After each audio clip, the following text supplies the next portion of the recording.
Hello ವೀಕ್ಷಕರೇ, ನಿಮ್ಮೆಲ್ಲರಿಗೂ Karnataka one ಚಾನಲ್ಗೆ ಸುಸ್ವಾಗತ. ಇವತ್ತು ನಾನು ಈ ವಿಡಿಯೋದಲ್ಲಿ 5 ಗ್ಯಾರಂಟಿಯಲ್ಲಿ ಒಂದು ಗ್ಯಾರಂಟಿ ಶಕ್ತಿಯ ಬಗ್ಗೆ ಮಾತನಾಡುತ್ತೇನೆ. ಭಾರತ ಸರ್ಕಾರದಲ್ಲಿ ಮೊದಲ ಬಾರಿಗೆ 5 ಗ್ಯಾರಂಟಿ ಲಾಭ ಈ ಕರ್ನಾಟಕ ಜನತೆ ತಗೊಂತು. ಇದರ ಬಹಳ ಚರ್ಚೆಗಳಾದವು ಕೂಡ ಆದವು.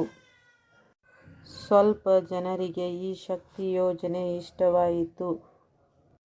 ಇವರು ಇದರ ಲಾಭ ಕೂಡ ತಗೊಂಡರು. ಅನೇಕ ಸ್ಥಳಕ್ಕೆ ಹೋಗಿ ಬಂದರು. ಮತ್ತು ಸ್ವಲ್ಪ ಜನರಿಗೆ ಇಷ್ಟವಾಗಿಲ್ಲ. ಮಕ್ಕಳಿಗೆ ಶಾಲಾ ಕಾಲೇಜು ಹೋಗಲು ಬಹಳ ತೊಂದರೆ ಆಯಿತು. ಹಿರಿಯ ನಾಗರಿಕರಿಗೆ ಕೂಡ ಪ್ರಾಬ್ಲಮ್ ಆಯಿತು. ಇನ್ನು ಮುಂದೆ ಶಕ್ತಿ ಯೋಜನೆ ಬಂದಾಗುತ್ತದೆ. ಏಕೆ ಎಂದರೆ ಸಾರಿಗೆ ಸಂಸ್ಥೆಗಳಿಗೆ ಬಹಳ ಲಾಸ್ ಆಗುತ್ತಿದೆ. ಇದರಿಂದ ಈ ಶಕ್ತಿ ಯೋಜನೆ ಬಂದಾಗುತ್ತದೆ ಮತ್ತು ಬಸ್ ಟಿಕೆಟ್ ಕೂಡ ರೇಟ್ ಹೆಚ್ಚಾಗುತ್ತದೆ. ಈ ವಿಡಿಯೋ ನಿಮಗೆ ಇಷ್ಟವಾದರೆ ಲೈಕ್ ಮಾಡಿ, ಕಮೆಂಟ್ಸ್ ಮಾಡಿ, ಶೇರ್ ಮಾಡಿ ಮತ್ತು ಸಬ್ಸ್ಕ್ರೈಬ್ ಮಾಡಿ. ಧನ್ಯವಾದಗಳು.